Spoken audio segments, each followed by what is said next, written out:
So in this video, I want to go over everything training-wise when it comes to maintaining your physique, right? Obviously, you've put in all the work of building the muscle, you've gone through a bulking phase or a cutting phase, and you're happy with the physique you are now, or maybe you just want to take a break or whatever it may be, and you want to maintain your physique. So in this video, we're going to touch on how much you need to train and kind of what you should be focusing on training-wise when it comes to if your goal is to maintain the physique that you have now. So we'll start off with the good news. The good news is the amount of training you need to do to maintain your physique, to maintain the muscle you've built, is significantly lower than what it took to actually build that muscle, right? We're talking like one ninth the volume to maintain your physique, to maintain your muscles, than what it would be to build that muscle, right? Several scientific studies show this as well. You only need 1/9 of the training volume to maintain the muscle mass that you've built, and this kind of translates over into 2 to 3 sessions per week, right? So not very time consuming. You only need an hour, 75, 90 minutes tops, I would say, 2-3 times a week. And I would suggest hitting full body workouts, right?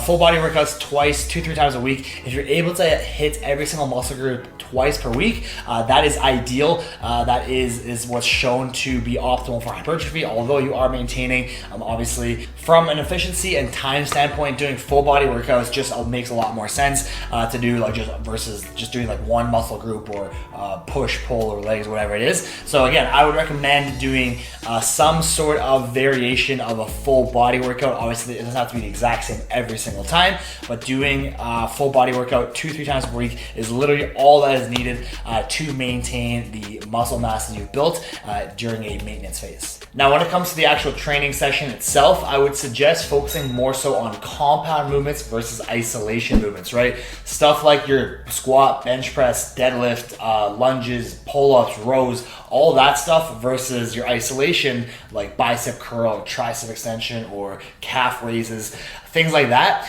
because you're working way more muscles at the same time. You're getting way more bang for your buck if you're doing the compound movements versus the isolation movements, right? With compounds, you're oftentimes working 2, 3, 4, 5 plus muscles at the same time. So you're getting, again, much more bang for your buck by doing compound movements versus isolation. And from a time standpoint, it'll take you much less time to hit the equivalent amount of body parts versus if you're trying to do every single body part via an isolation movement. So again, to round off that, focus more so. Most of the workouts should be compound movements, especially if you're just trying to maintain. So it just makes more sense to focus more on compound movements versus isolation movements. You don't want to be in the gym for hours and hours on end.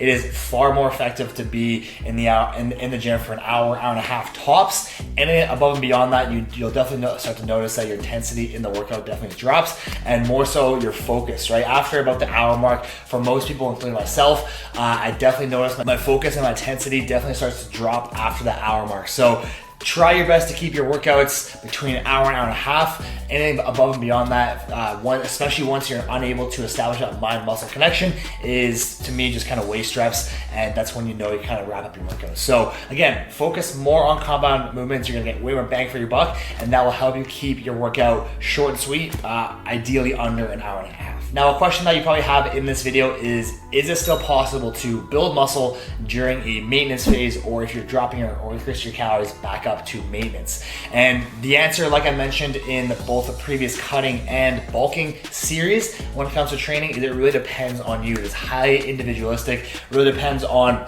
your experience level, how long you've been training for, and kind of where you are now physique-wise, right? So if you are someone that is brand new to the gym, I would say less than a year, maybe 2 years of experience lifting, then yes, it is absolutely possible to still build muscle and strength despite being at maintenance calories. Usually for myself, I would have to be in a caloric surplus if I want to build more muscle or get stronger. Otherwise, I'm kind of gonna maintain where I am now. But if you're someone that's brand new, the stimulus from the gym is so big. Like I mentioned previously, within your first couple of years of lifting is when you're gonna gain the most amount of muscle in your entire life. So it is definitely still possible to gain muscle and strength despite being at a maintenance level. However, it's not ideal, right? If you're looking to build muscle and get stronger, I'd definitely be in a slight calorie surplus just to really milk as much as you can, especially kind of within those first couple of years when those newbie gains are definitely a real thing. So to kind of round off that question, yes, it definitely is possible to build muscle.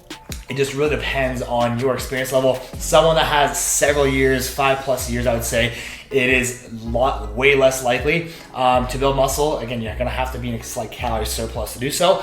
But if you're someone that's brand new, then it's definitely possible to build muscle and strength at maintenance levels. Now, if you're someone that is looking to build muscle and strength at maintenance calories, maybe you're someone that can only train 2-3 times per week, and so doing more volume or frequency just isn't possible for you for whatever reason, maybe work or family, whatever it is, and you're only able to get in the gym a couple times per week, then the thing is you have to focus on progressive overload, right? This is where progressive overload is paramount, really for anyone, but especially for people that don't want to dedicate a full-on bulking phase towards building muscle. So again, if you want to build muscle, if you want to get stronger, progressive overload is paramount. You have to utilize one variable within the umbrella of progressive overload to either build muscle or increase strength, right? So I touched on obviously several of these variables in previous videos, but I'll go over just again briefly what they are. The most obvious one obviously is just is just increasing the amount of weight you are moving on a week-to-week basis, especially on your compound movements, right? That's the most obvious one. However, you don't always have to push more weight. You don't always have to go heavier on your bench press or your squat, whatever it is. Now, the next most obvious one is volume and frequency of training, right? How many sets and reps are you actually doing within the session, and frequency, how often you're working that muscle per week, right? However, if you're someone that obviously is only working out a couple times per week, this might not be an option for you. Third one is decreasing your rest time, right? If you're taking 2 minutes between sets, maybe if you decrease to 1.5 minutes, that is a form of progressive overload, right? You're able to do the same amount of volume. Your capacity is the same despite having a lower rest time, which means you are recovering faster and you are improving, your muscles are getting stronger. Fourth one is improving your form, or otherwise slowing down your eccentric part of the movement, right? So for example, on bench press, the lowering of the bar is your eccentric. If you have more control over your movements, you have better form, and you're placing more tension on the muscle, that is a huge form of progressive overload. Obviously not as easy to track as your other three, but in my opinion, the more tension you can get on the working muscle, the better. I really do believe most people do not focus enough on form. Form is absolutely paramount in the gym if you want to increase the amount of tension and time under tension of the working muscle. So again, those are a few of the variables that you can apply in a progressive overload sense. Again, you have to apply progressive overload if you want to get stronger and you want to build muscle. Now, all these things will obviously, of course, yield better with a calorie surplus if you're feeding your body enough energy, enough resources to actually build new tissue. It is much easier. You're going to see results faster. If you're at maintenance, it really depends on how long you've been lifting for, right? You're not going to milk the most amount of muscle accrual or strength accrual at maintenance calories as you would at a calorie surplus. However, if you are someone that's brand new, you can still expect to see some level of new tissue, new contractile tissue, or getting stronger despite being at a calorie maintenance. Now, the final part of this video that I want to go over and highlight essentially is one area in the training aspect where I think it goes heavily overlooked by a vast majority of people, right? A lot of my clients have never done this prior to joining my program, and you'd be stunned because it's such an obvious and basic thing to do, right? And that is to properly warm up. Right, this is something I wish I knew earlier, because I probably spent the first several years of my own lifting journey not warming up, and I definitely felt it in my workouts. Right, the reason why it is so important. Luckily, I never got injured or anything like that, but I do see, especially the older you get, the more prone you will be to injury. Right, that just happens as you age.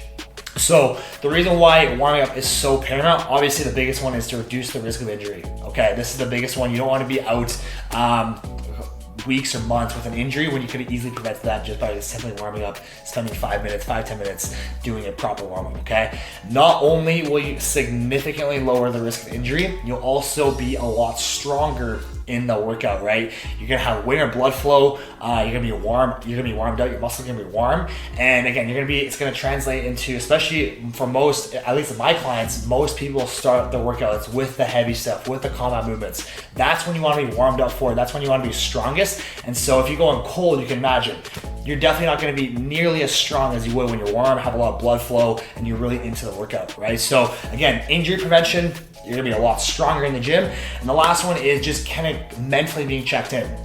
For me, one of the most important things of warm-up, I only spend 5-7 minutes doing warm-up. For me, I'll go incline walking treadmill. That time really helps me clock in and get in the zone of the workout, right? I'll put my music in, sip my water or pre-workout, whatever it is, go on an incline treadmill walk, and that time I can visualize myself doing the workout and really get myself mentally checked in. I think that's another big thing is people just come to the gym, maybe straight from work or social events, and they're not really like mentally checked in. They're not able to establish a strong mind-muscle connection, and obviously as a result, the workouts isn't nearly as intense as it would be when you're really clocked in and like there mentally, right? So that's one of the most important things personally, and definitely something I would recommend to clients or whoever it is. Really take your warm-up serious. One, obviously injury prevention is going to be significantly lower, or the risk of injury I should say is significantly lower when you do a proper warm-up.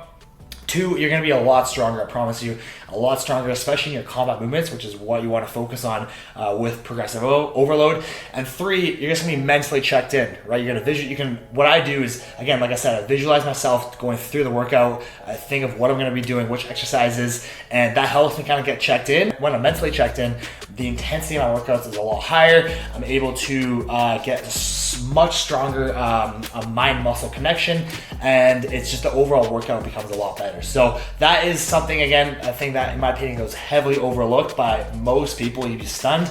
Is just taking your warm-up seriously. Again, it doesn't have to be anything crazy. 5, 7, 10 minutes at most is all it should take. And for the guys that are doing full body workouts, doing some sort of dynamic warm-up, both upper body and lower body can really help kind of get your muscles prepared for the full range of motion of those movements, right? So for me, anytime I'm doing like a chest or a shoulder or upper body, I always want my rotator cuffs. And then obviously for any lower body workout, I would definitely focus on warming up my hip flexors because those two areas are probably the most common injuries in the gym, is some sort of shoulder pain, especially for bench press, and then hip or some sort of hip or knee pain for lower body. So again, just really making sure you are including some sort of dynamic warm-up on top of your just regular warm-up. The whole thing should take 10-15 minutes tops, and I promise you will help massively into the quality and intensity of the workout session itself.